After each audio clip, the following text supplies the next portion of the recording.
নামাজির সঙ্গে নাম দেবেন না, বেনামাজিকে নামাজির দলে নেবেন না, তাহলে কিন্তু নামাজিদের কুরবানিটাও হবে না। তবে নিরাশ করব না, আপনাদের জন্য একটা সাজেশন আমার আছে। এই সাজেশনটা হলো দুই প্রকারের। এক নম্বরে গেল আজকের থেকে কমপক্ষে কুরবানির দিন পর্যন্ত নামাজিওয়ালা হন। পরে না হয় না পড়েন, পরে দেখা যাবে। এক নাম্বার হলো যারা কুরবানি দিতে চান কমপক্ষে আজকের থেকে নামাজিওয়ালা হন, তাহলে আপনাকে আর বেনামাজি বলা যাবে না। কি বলেন? আর দ্বিতীয় ফর্মুলাটা গেল যারা নামাজ পড়তে রাজি না, নামাজ যারা পড়বেন না, তাদের জন্য ফর্মুলা হলো ফর্মুলা নাম্বার 2। সেটা হলো বেনামাজি আর বেনামাজি একখানে হয়ে কুরবানি করেন, যা করে আল্লাহ। কি? বেনামাজি বেনামাজি একখানে হয়ে কুরবানি মারি দেন, যা আছে কপালে হবে ঈদের দিন সকালে। কুরবানিতে আসি, নামাজে নাই। আজকের জুমায় আমরা আলোচনা শুনব। কুরবানির যে আলোচনাগুলি করা হবে, এগুলো চেষ্টা করতে হবে সবাইকে আমল করার। কিন্তু আমাদের সমস্যা, আমরা শুনি কিন্তু আমল করি না। আল্লাহ বলছেন কুরবানি তাদেরটা কবুল হবে যারা মুত্তাকি। মুত্তাকিদের কুরবানি আমি আল্লাহ কবুল করে থাকি। কুরবানি করবে কে? মান ওয়াজাদা সাআতান ওয়া লাম ইউদহি ফালা ইয়াকুরবান্না মুসাল্লানা। বিশ্বনবী বলছেন, যে ব্যক্তি কুরবানি করার সামর্থ্য পেল কিন্তু কুরবানি করলো না, সে ব্যক্তি যেন আমাদের ঈদগাহের ময়দানে আসে না, না আসে। ফালা, নবীজি ধমক দিয়েছেন। এখন সামর্থ্যবান কাকে বলা হয়? ঈদের দিন অর্থাৎ 10 তারিখ, 11 তারিখ এবং 12 তারিখ, এই 3 দিন যদি কোনো ব্যক্তির অনুকূলে 7.5 ভরি স্বর্ণ কিংবা 52 ভরি রূপার সমপরিমাণ সম্পদ কোনো ব্যক্তির অধীনে থেকে থাকে, তাহলে ওই ব্যক্তির উপরে কুরবানি দেওয়া ওয়াজিব।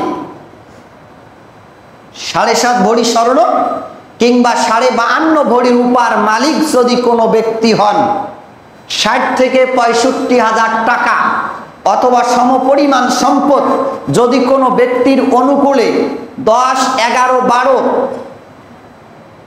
কোনো ব্যক্তির নিকটে যদি থেকে থাকে, তাহলে ওই ব্যক্তির উপরে কুরবানি করা ওয়াজিব, তাকে কুরবানি করতে হবে।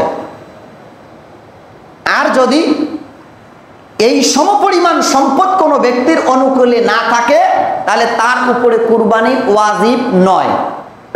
তবে সে চাইলে কুরবানি করতে পারবে সওয়াবের নিয়তে। কিসের নিয়তে?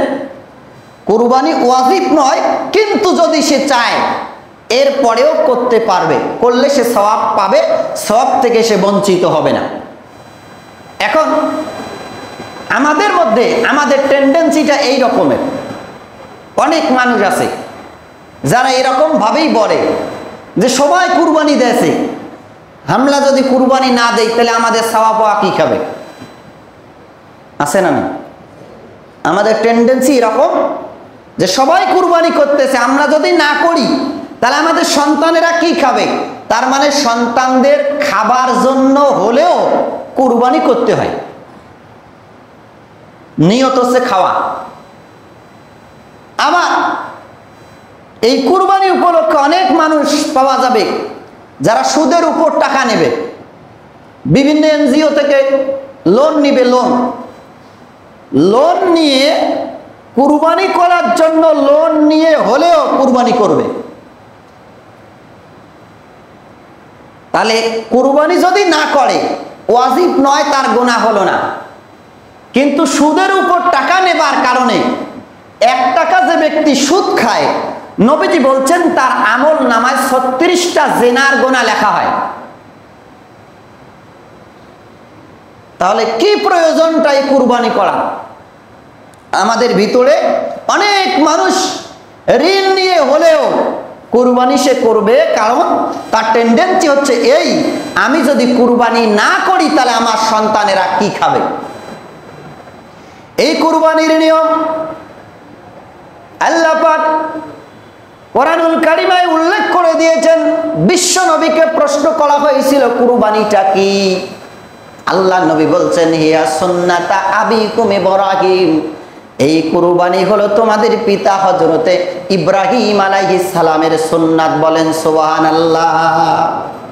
হযরত ইব্রাহিম আলাইহিস সালাম আল্লাহ রাব্বুল আলামিন তার ব্যাপারে বলছেন, ওয়াইযিবতালা ইব্রাহিম রাব্বুহু বিকালিমাতিন ফাআতাম্মাহুন্না ক্বালা ইন্নী জাইলুকা লিন্নাসি ইমামা। জোরে বলেন আল্লাহু আকবার।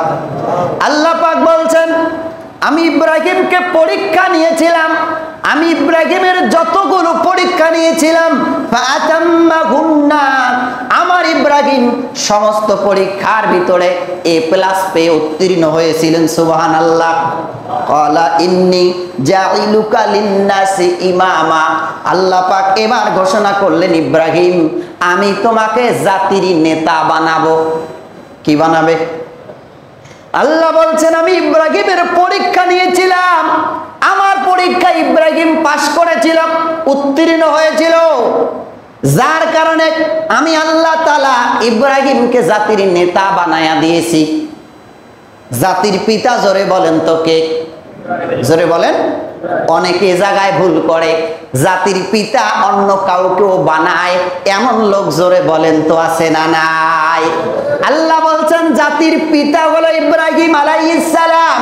নবীজি বলছেন, হিয়া সুন্নাত আবিকুম ইব্রাহিম, তোমাদের পিতা ইব্রাহিমের সুন্নাত। তার মানে আমাদের জাতির পিতার নাম হলো ইব্রাহিম আলাইহিস।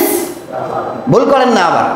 আল্লাহ পাক সে কথা বলছেন, আমি ইব্রাহিমকে ইন্নী জাইলুকা লিন্নাসি ইমামা, আমি আল্লাহ ইব্রাহিমকে বলেছি, ইব্রাহিম আমি তোমাকে জাতির নেতা বানায়া দিলাম, মানুষের নেতা আমি আল্লাহ তোমাকে বানায়া দিলাম। এখান থেকে শিক্ষা হলো, যদি কেউ নেতা হতে চায়, নেতাকে ঈমানের পরীক্ষা দিয়েই নেতা হতে হবে, এমনিতেই কোনোদিন জাতির নেতা হওয়া যায় না। আজকের অধিকাংশ নেতারাই চোর। এই যে বেনজির, বেনজির আহমেদ, বেনজির মানে নজিরই নাই, এত দুর্নীতি হয়েছে, এত দুর্নীতি করেছে সে, আজ পুরা প্রশাসন তার বিরুদ্ধে। আজকে দলীয় ক্ষমতায় যারা আছে তারাও বলছে আমাদের লোক ছিল না। তার মানে দুর্নীতি করার কারণে, দুর্নীতি যখন প্রকাশ হয়ে গেল, দলীয় লোকেরা তাকে দল থেকে ছিন্ন করে দিল। আল্লাহ বলছেন, ক্বালা ইন্নী জাইলুকা লিন্নাসি ইমামা, আমি আল্লাহ পাক ইব্রাহিমকে জাতির নেতা বানিয়ে দিয়েছি। এর কারণটা হলো, ইব্রাহিমকে আমি আল্লাহ যত পরীক্ষা নিয়েছিলাম, ইব্রাহিম আলাইহিস সালাম সমস্ত পরীক্ষায় উত্তীর্ণ হয়ে A+ পেয়ে আমি আল্লাহর কাছে পাশ করেছিল। বলেন সুবহানাল্লাহ। ইব্রাহিমের পরীক্ষা ছিল কি? বিবাহ করার। 84 বছর পর্যন্ত আল্লাহ তাকে কোনো সন্তান দেয় নাই। কোন জায়গায় 120 বছরের কথা বলা হয়েছে। 84 বছর বয়সে, 84 বছর পর্যন্ত সন্তান যখন নাই, আল্লাহ নবী ইব্রাহিম বারবার দোয়া করতেন, রব্বি হাবিলি মিনাস সালিহিন, হে আল্লাহ আমাকে নেক সন্তান দাও। রব্বি হাবিলি মিনাস সালিহিন, যাদের সন্তান সম্ভব না, সন্তান যাদের হবে কিংবা হয় না, এই দোয়া বারবার পড়বেন। এই দোয়া পড়লে কবুল করে আল্লাহ তাআলা নেক সন্তান দেবে। রব্বি হাবিলি মিনাস সালিহিন, সূরাতুস সাফফাতের 100 নম্বর আয়াত। ইব্রাহিম আলাইহিস সালাম বারবার দোয়া করতেন, রব্বি হাবিলি মিনাস সালিহিন, হে আল্লাহ আমাকে একটা নেক সন্তান দাও। আবার বৃদ্ধ যারা হয়েছেন তারা ফিরে দোয়া পড়েন না। দোয়ার অর্থ কিন্তু বুঝতে হবে। একদম বৃদ্ধ হয়েছে, বৃদ্ধ মানুষ দোয়া করতেছে, রব্বি হাবলি মিনাস সালিহিন। জিজ্ঞাসা করলাম, দাদু ভাই কি ব্যাপার, এই দোয়া যে করলা এটার বাংলা কি জানো? কয় না জানি না। এই দোয়ার অর্থ হলো, হে আল্লাহ আমাকে একটা নেক সন্তান দাও। তুমি বুড়া বয়সে কেন সন্তান চাও? তাহলে এই দোয়াটা বারবার পড়বেন। এই দোয়া পড়লে আল্লাহ কবুল করেছিলেন ইব্রাহিমকে আল্লাহ পাক বলছেন ফাবাশশারনাহু বিগুলামিন হালিম, আমি আল্লাহ ইব্রাহিমকে একটা সহনশীল সন্তানের সুসংবাদ দিয়ে দিলাম। বলেন সুবহানাল্লাহ। ইব্রাহিম আলাইহিস সালামের এই বার্ধক্যে উপনীত হওয়া সন্তান যখন হলো, আল্লাহ রাব্বুল ইজ্জাত ওয়াল জালাল, মাঝখানে বিশাল বড় ঘটনার দিকে যাচ্ছি না, সময় কম। আল্লাহ পাক বলছেন ফালাম্মা বালাগা মাহু সাইয়া ক্বালা ইয়া বুনাইয়া ইন্নী আরা ফিল মানামি ইন্নী আযবাহুকা ফানজুর মাযা তারা। ইব্রাহিম আলাইহিস সালাম ওই সন্তানটা যখন তার সঙ্গে উঠা বসা শুরু করলো, কথাবার্তা শুরু করলো, তার সঙ্গে দৌড়াদৌড়ি শুরু করলো, ইব্রাহিম আলাইহিস সালাম তার সন্তানকে ডাক দিয়া বললেন ইয়া বুনাইয়া, হে কলিজার টুকরা সন্তান, ইন্নী আরা ফিল মানাম, হে আমার কলিজার টুকরা সন্তান, নিশ্চয় আমাকে ঘুমের ঘরে দেখানো হয়েছে, তার মানে স্বপ্নে দেখানো হয়েছে। ইন্নী আযবাহুকা, আমি তোমাকে স্বপ্নের ঘরে জবে করতেছি। ফানজুরু মাযা তারা, ফানজুর, হে আমার সন্তান, আমাকে যা দেখানো হয়েছে এ ব্যাপারে তোমার অভিমতটা কি? ক্বালা ইয়া আবাতি ফাআল মা তুমারু সাতাজিদুনি ইনশাআল্লাহু মিনাস সাবিরিন। ইসমাইল আলাইহিস সালাম ওই বয়সে জবাব দিলেন, হে আমার পিতা, আপনাকে স্বপ্নে যা দেখানো হয়েছে আপনি তাই করুন। সুবহানাল্লাহ বলেন। হে আমার পিতা, আপনাকে স্বপ্নে যা দেখানো হয়েছে তাই করুন। সাতাজিদুনি, কদ সিন সাউফা, খুব নিকটবর্তী অর্থ প্রদানের জন্য ব্যবহার হয়। আপনি অবশ্যই আমাকে পাবেন, আপনি অবশ্যই আমাকে পাবেন। ইনশাআল্লাহু মিনাস সাবিরিন, অবশ্যই আমাকে ধৈর্যশীলদের অন্তর্ভুক্ত পাবেন। বলেন সুবহানাল্লাহ। এখান থেকে যেটা বোঝা গেল, আল্লাহ নবী ইব্রাহিম আলাইহিস সালাম স্বপ্নে দেখেছেন তার সন্তানকেই জবাই করছে। আমাদের সমাজে এখনো অনেক হুজুরেরা ওয়াজ করে যে আল্লাহ নবী ইব্রাহিমকে আল্লাহ স্বপ্নে দেখালো প্রিয় বস্তু কুরবানি করো। ইব্রাহিম বুঝতে পারে নাই, প্রথমে 100 দুম্বা কুরবানি করলো, কবুল হলো না, আবার দেখালো। 100 উট কুরবানি করলো, তাও কবুল হলো না, আবার স্বপ্নে দেখালো। তখন ইব্রাহিম আলাইহিস সালাম বুঝতে পারলেন যে আমার সন্তান প্রিয় বস্তু, এই ওয়াজ, এই আলোচনা ভুল। আবার এমন মিথ্যা কথা আমাদের সমাজে প্রচলিত আছে। আল্লাহ নবী ইব্রাহিম যখন ইসমাইলকে কুরবানি করতে নিয়ে যাবেন, ওই সময় তার স্ত্রীকে মিথ্যা কথা বলেছিলেন যে আমরা দাওয়াত খাইতে যাব। এই ওয়াজ শোনেন নাই? ইব্রাহিম আলাইহিস সালাম তার স্ত্রীকে বলেছিলেন আমরা দাওয়াত খাইতে যাব। দাওয়াত খাবার কথা বলে কুরবানি করতে নিয়ে যাচ্ছিলেন। কারণটা হলো সত্য কথা বললে তার মা সন্তানকে জবেহ করতে রাজি হতেন না। তার মানে ইব্রাহিম আলাইহিস সালাম মিথ্যা কথা বলেছিলেন। নবীদের উপরে এমন মিথ্যারোপ করা, এই কথা যারা বলবে তাদের ঈমান থাকবে না, ঈমান ভেঙে যাবে। গত 2 জুমা আলোচনা করেছিলাম ঈমান ভঙ্গের 10টা কারণ। কোন নবী রাসূলের প্রতি কেউ যদি মিথ্যারোপ করে তার ঈমান থাকবে না। যারা এই কথা বিশ্বাস করে অথবা যারা এটা বলে বেড়ায় আল্লাহ নবী ইব্রাহিম মিথ্যা কথা বলে ইসমাইলকে নিয়ে যাচ্ছিলেন, এমন কথা যারা বলে, এই ওয়াজ যারা করে, যারা শুনে বিশ্বাস করে, ওয়াজকারী আর ওয়াজের শ্রোতা সবার ঈমান ভেঙে যাবে, কারো ঈমান থাকবে না। আল্লাহ নবী স্পষ্ট বলেছিলেন ইন্নী আরা ফিল মানামি, নিশ্চয় আমাকে স্বপ্নে দেখানো হয়েছে। ইন্নী আযবাহুকা, আমি তোমাকে স্বপ্নে জবেহ করছি। এখানে আর কোনো ব্যাখ্যা বিশ্লেষণ আর করার কোনো প্রয়োজনীয়তা নেই, কেননা কোরআন থেকে সরাসরি প্রমাণিত যে আল্লাহর নবী বলছে আমাকে স্বপ্নে দেখানো হয়েছে, তোমাকে জবেহ করছি। এগুলো ভুল কথা আমাদের সমাজে আজও প্রচলিত আছে। এগুলো থেকে বের হতে হবে। আল্লাহ পাক যে কথা বলছেন, ইব্রাহিমকে পরীক্ষা করেছিলাম, এই হৃদয় নিংড়ানো, এই হৃদয়ে ছেঁড়া বার্ধক্যে উপনীত হওয়া সন্তানকে আল্লাহ যখন জবেও করার নির্দেশ দিলেন, নবীরা স্বপ্নে যা দেখে তা ওহী, ওহীর উপরে আমল করা নবীদের জন্য ফরজ। আপনি আমরা যে স্বপ্ন দেখি, এই স্বপ্নের উপরে আমল করা জায়েজ নাই।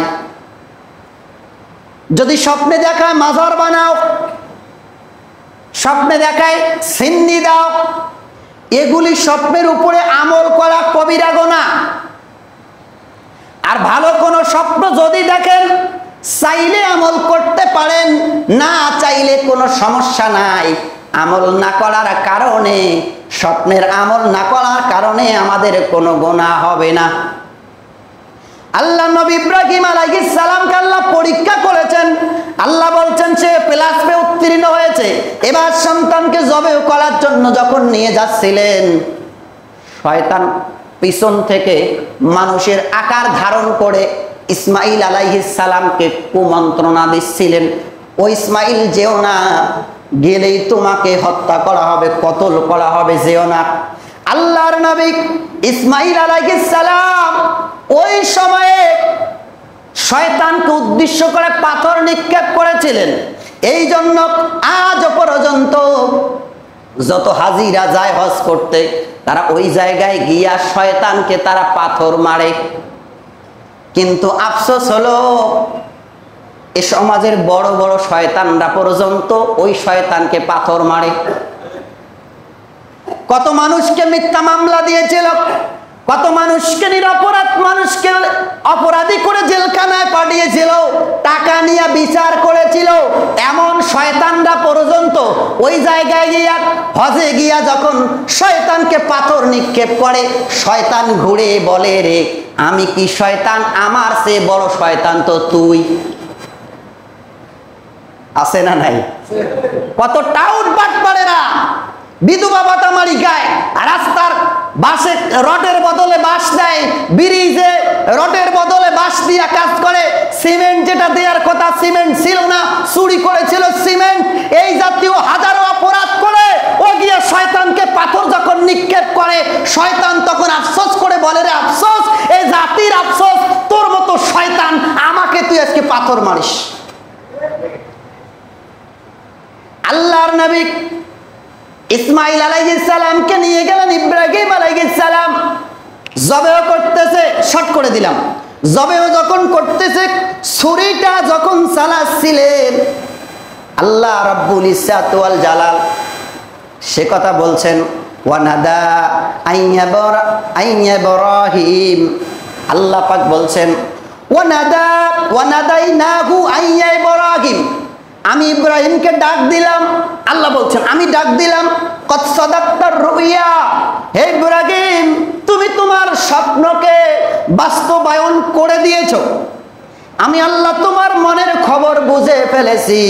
আল্লাহ পাক বলছেন, ইন্না কাযালিকা নাজিসিল মুহসিনিন, এভাবেই করে আমি আল্লাহ মুহসিন যারা সৎকর্ম পরায়ণশীল যারা, তাদেরকে আমি আল্লাহ পুরস্কার দান করে থাকি। বলেন সুবহানাল্লাহ।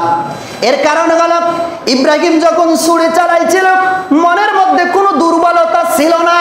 আল্লাহ পাক ওই যে সূচনা লগ্নে বলেছিলাম, হাবিল আর কাবিল কুরবানি করেছিল, হাবিল করেছিল দুম্বা কুরবানি, হাবিলের কুরবানি আল্লাহ কবুল করেছিলেন। বলছিলাম ওই যে হাবিলের দুম্বা আল্লাহ কবুল করেছিলেন, এই দুম্বাটাকে আল্লাহ জান্নাতে রেখেছিলেন।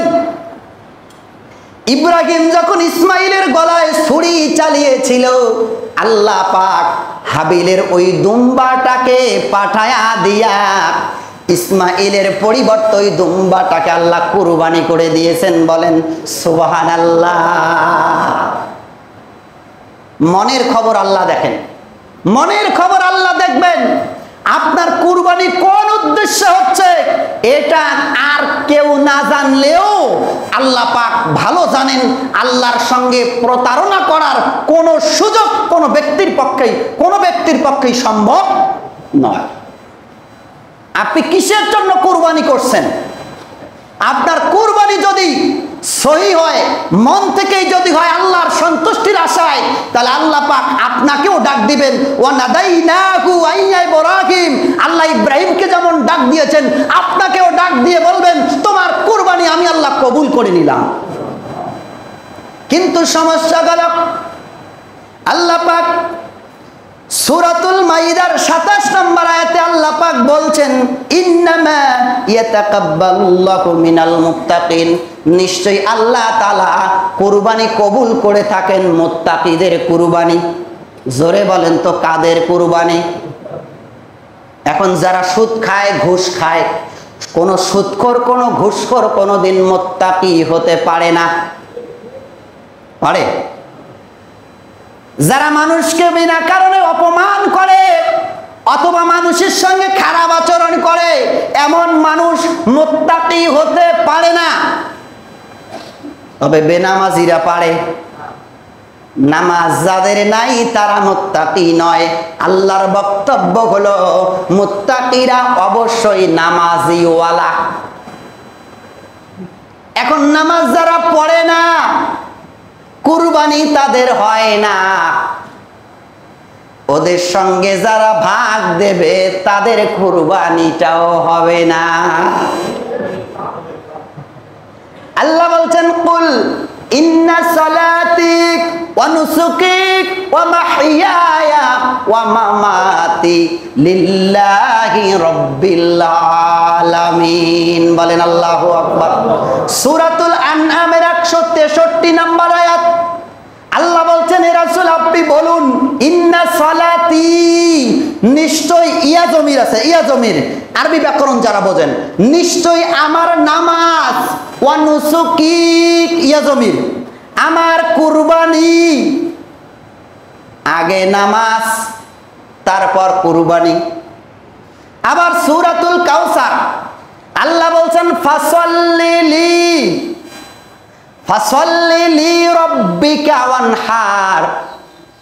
আল্লাহ বললেন আগে নামাজ তারপরে নাহার, নাহার মানে কুরবানি। সূরাতুল কাউসারেও আল্লাহ বললেন আগে নামাজ তারপর কুরবানি। সূরাতুল আনআমেও আল্লাহ আগে বললেন আগে নামাজ তারপর কুরবানি। তাহলে নামাজ আগে যাদের নাই, কুরবানিও তাদের নাই। কি বলেন? এ সমাজে অনেক মানুষ আছে নামাজ পড়ে না। এই যে গত পরশু দিনে আমার বাড়ির পাশের আমার বড় ভাই, ও কুরবানি এখনো কোথাও পায় নাই, টেনশনে মাথা কাজ করে না। আর একজনকে বলছে আমার নামটা ওই জায়গায় একটু ঢুকাও তাড়াতাড়ি। আমি বললাম ভাইজান নামাজ কি পড়েন? কয় না। আমি বললাম নামাজ যার হয় নাই তার তো কুরবানি নাই। কয় নামাজ পড়বো। কি বলেন? নামাজ নাই, কুরবানি নাই, নামাজ পড়তে রাজি নন, কুরবানি কেন ছাড়েন না? এখানে কি আছে? নামাজ আল্লাহ ফরজ করেছেন, 10 বছর থেকে আল্লাহ নামাজ আবশ্যক করে দিয়েছেন, ওই নামাজের ধার ধারেন না আর কুরবানি ছাড়েন না। কিছু কিছু বেনামাজি 2-3 জায়গায় তার পক্ষ থেকে কুরবানি আদায় করে অথবা একটা গরু এলকাই দেয়। আছে না নাই? উদাত্ত আহ্বান হলো মন খারাপ করেন না। আপনার প্রতি কোন রূপ বীতশ্রদ্ধ মনোভাব নিয়ে কথা বলছি না, উদাত্ত আহ্বান জানাচ্ছি। কুরবানি যারা করবেন অবশ্যই নামাজ তারা ধরবেন। নামাজিওয়ালা ব্যক্তির কুরবানি আল্লাহ কবুল করতে পারেন যদি মুত্তাকি হয়, কিন্তু নামাজ যাদের নাই তারা মুত্তাকি নয়। আর মুত্তাকি যদি কেউ না হয় আল্লাহ বলছে তাদের কুরবানি কবুল হবে না। তাহলে কুরবানি করবে যাদের সামর্থ্য আছে, ঈদের দিন, তারপরের দিন, তারপরের দিন, এই 3 দিন পর্যন্ত যাদের অনুকূলে 60 থেকে 65 হাজার টাকা কিংবা সমপরিমাণ সম্পদ যদি কোনো ব্যক্তির অনুকূলে থাকে, তাহলে ওই 3 দিনের যে কোনো দিনে ওই ব্যক্তির উপরে কুরবানি করা ওয়াজিব হয়ে যাবে। এখন এই কুরবানি যখন দেবেন, যেই প্রাণীটা দেবেন গরুর ক্ষেত্রে গরুর বয়স হতে হবে 2 বছর। কয় বছর? উটের বয়স 5 বছর, গরু মহিষ এগুলো একই 2 বছর। আর ছাগল ভেড়া দুম্বা এই জাতীয় যা কিছু আছে সেটা হলো 1 বছর। কয় বছর? ছাগলের বয়স 1 বছর। কয় বছর বলেন? ছাগল ভেড়া দুম্বা বয়স কত? গরু 2, উট 5 বছর, গরু মহিষ 2 বছর, উট হলো 5 বছর। এখন বাজারে গিয়ে দাঁত দেখতে চায়, দাঁত হয়েছে কিনা। যদি দাঁত না হয় আর আপনার যদি জানা থাকে যে এই গরুটার বয়স 2 বছর, এই মহিষের বয়স 2 বছর, দাঁতুক আর না দাঁতুক কোনো সমস্যা নাই, এটা কুরবানির জন্য উপযুক্ত, কিন্তু বয়স হতে হবে, এটা আপনার জানা থাকতে হবে। এখন আমাদের মধ্যে সমস্যাটা হচ্ছে, এখন আপনি বাজারে যাবেন, বাজারে গিয়ে গরু কিনতে চাবেন, যে গরুটার পেটে বাচ্চা আছে, যে বেচারা বিক্রি করতেছে ওই কসম পর্যন্ত কাড়েছে যে না এটার পেটে বাচ্চা নাই। এই এখন কেননা এখন আপনি নেবেন কুরবানির জন্য, আর যেই কুরবানি ঈদ বের হয়ে যাবে, যেটা কোনোদিনও বাচ্চা দিবে না, ওটাও কসম কারি বলবে 3 মাসের গাব। ঈদের পর মানে তখন হচ্ছে গাবগুলোর টান বেশি, এই জন্য পেটে বাচ্চা থাক আর না থাক বিক্রেতারা মিথ্যা কথা বলে বিক্রি করে গাব আছে। তো এখন হচ্ছে 2 বছর হোক আর না হোক, কবে 2 বছর হয়ে গেছে, আর ঈদের পরে দেখবেন বড় হয়েছে, কয় না বয়স কম আরো বড় হবে। টেন্ডেন্সি মানসিকতা আমাদের এমনটাই। তারাবির চাঁদা লাগাবেন এক বাড়িতে, তখন ওরা কবে যে আমরা সবাই একটে খাই, 4 ঘর আছে কিন্তু আমরা একটে খাই, তার মানে একটে খাইলে তারাবির চাঁদা দিবে একটা পরিবারের পক্ষ থেকে। আর কুরবানির গোশত যেদিন দিবে যাবেন সেদিন যাই একটিও খায়, কয়েছে আমরা আলাদা খাই 4 ঘর। তাহলে 4 ঘর আলাদা খাই এই কথা কইলে 4টে টোপলা পাবে। আর ওই যে তারাবির চাঁদার সময় আলাদা খাইলেও কয়েছে একটি খাই, তার মানে 1 ঘরের টাকা দিলেই। আমরা বাঙালি জাতি কত প্রকারের যে ধোঁকাবাজ, আমরা আমাদের মানসিকতাটা এত নিম্নমানের, যেখানে চাহিদা, যেখানে মানে প্রাপ্তি আছে ওই জায়গায় চলে বলে কৌশলে যে কোনো প্রয়োজনে ওটা আমরা নেওয়ার চেষ্টা করি। কি বলেন? এই মানসিকতা পরিহার করতে হবে। তাহলে কুরবানি করবেন, গরুর বয়স 2 বছর, ছাগলের বয়স 1 বছর। তবে হ্যাঁ, যদি কোনো ছাগল ভেড়া দুম্বা 6 মাস বয়স হয় আর এটা যদি দেখতে 1 বছর বয়সের মতো হয়, অর্থাৎ এদের গ্রোথটা যদি প্রাকৃতিক নিয়মেই ভালো হয়, প্রাকৃতিক নিয়মে যদি সুন্দর হয়, গ্রোথটা যদি বেশি হয়, তাহলে 6 মাস বয়স হলেও এ ছাগল কুরবানি করা যায়। কথা কি আমার বোঝাতে পেরেছি আমি? গরুর বয়স যদি 2 বছর না হয়, ওটা যদি দাঁতে, তাহলে কুরবানির উপযুক্ত নয়। তো সাধারণত গরু দাঁতে 2 বছর, এটা সাধারণ একটা নিয়ম আর কি। তো বয়স হচ্ছে মূল ফ্যাক্ট, দাঁত মূল ফ্যাক্ট নয়। কুরবানির যে প্রাণীটা ক্রয় করবেন এটা চয়েসফুল হতে হবে, পছন্দজনক হতে হবে। আপনি কিনবেন মানে ওই যে কি কয়জন একেবারে ঝালটিয়া গরু, উদ্দেশ্য হচ্ছে অল্প টাকায় গোশত বেশি, অল্প টাকায়, এই জন্য ওইটা কিনি। এখন ওর উদ্দেশ্য হলো গোশত, অতএব এর নিয়তে গন্ডগোল, নিয়তে ভুল হবার কারণে, ভেজাল থাকার কারণে ওর কুরবানি কবুল হবে না। দহগ্রামের কুরবানি সর্বপ্রথম আমি আনুষ্ঠানিকভাবে ফতোয়া দিয়েছিলাম যে দহগ্রামের কুরবানি জায়েজ নাই। অনেক ওলামায়ে কেরাম আমার বিপক্ষে ছিলেন, বেশ কিছু আলেম। এখন তারা আমার ওই মতের সঙ্গে আলহামদুলিল্লাহ সবাই কম বেশি একমত।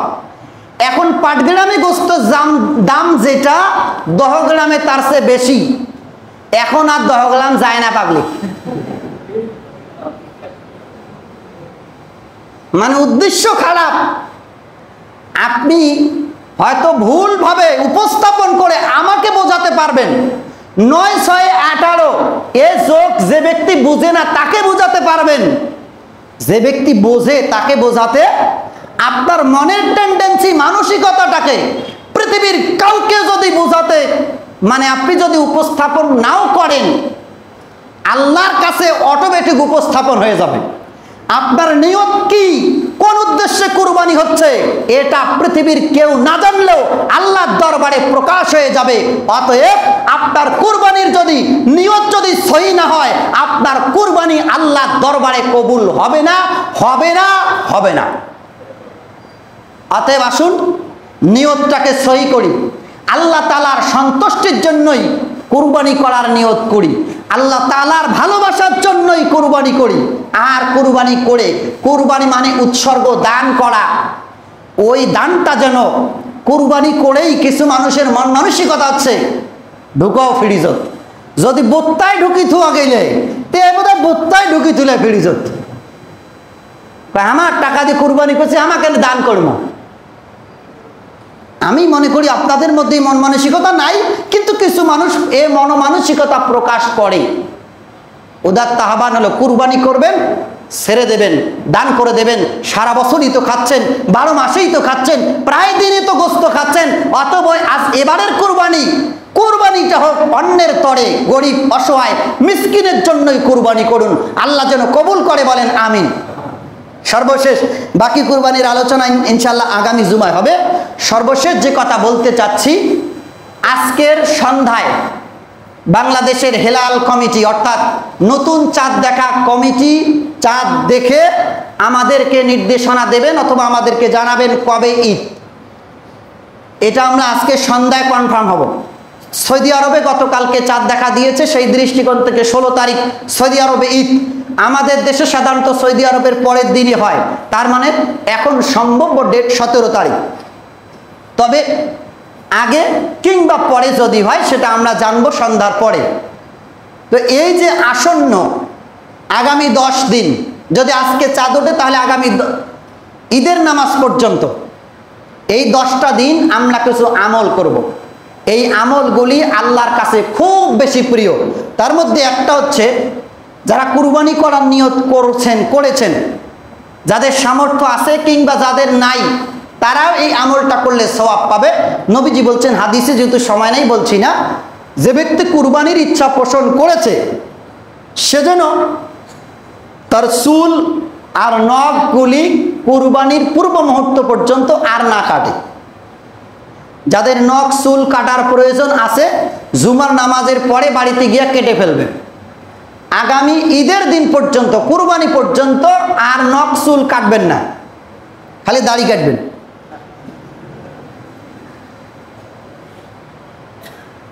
কোনো দাড়ি কোনো সময় কাটা চেঁচা যায় না আর কি। অনেক লোক মাঝে মাঝে জিজ্ঞাসা করে, হুজুর রমজান মাসে কি দাড়ি চেঁচা যায়? আরে পাগলা, রমজানে কেন, কোনো সময় তো দাড়ি চেঁচা যায় না। তাহলে নখ চুল দাড়ি কাটবেন না ঈদের দিন পর্যন্ত। নবীজি বলছেন কুরবানি করলে যে সওয়াব হয় সমপরিমাণ সওয়াব এই আমলটার মধ্যেই পাওয়া যাবে। অতএব এই আমলটা আমরা সবাই করব ইনশাআল্লাহ। বেশি বেশি করে তাকবীর বলবেন, তাকবীর, আল্লাহু আকবার, আল্লাহু আকবার, আল্লাহু আকবার কাবীরা, এই জাতীয় কিছু তাকবীর বলবেন। অথবা সুবহানাল্লাহ, আলহামদুলিল্লাহ, আল্লাহু আকবার, এই 3টা শব্দ এসেছে। সুবহানাল্লাহ, আলহামদুলিল্লাহ, আল্লাহু আকবার। বেশি বেশি করে এই 10 দিন এটা পালন করবেন। যদি পারেন এই 10 দিনের রোজা যদি কেউ পারেন আমল করবেন। নবীজির হাদিস হচ্ছে জিলহজের 10 রোজা, প্রত্যেক রোজা, একটা রোজা সমপরিমাণ 2 বছরের রোজা রাখার সওয়াব। তো যে যতটা পারেন দেওয়ার চেষ্টা করবেন। বিশেষ করে 9 তারিখ 9 জিলহজ, যেদিন আরাফার ময়দানে হাজিরা অবস্থান করবেন, ওই দিনের রোজা। আল্লাহ নবীজি বলছেন যদি কেউ ওই দিন রোজা রাখে, আমি আশা করি তার পূর্বের 1 বছর এবং পরের 1 বছরের গোনাগুলো আল্লাহ মাফ করে দেবে। তাহলে আমরা এই আমলগুলা যে যতটুকুন পারি করার চেষ্টা করব ইনশাআল্লাহ। বাকি আলোচনা ইনশাআল্লাহ আগামী জুমায় করা হবে। আল্লাহ সুবহানাহু ওয়া তাআলা আমাদিগকে কবুল করুক।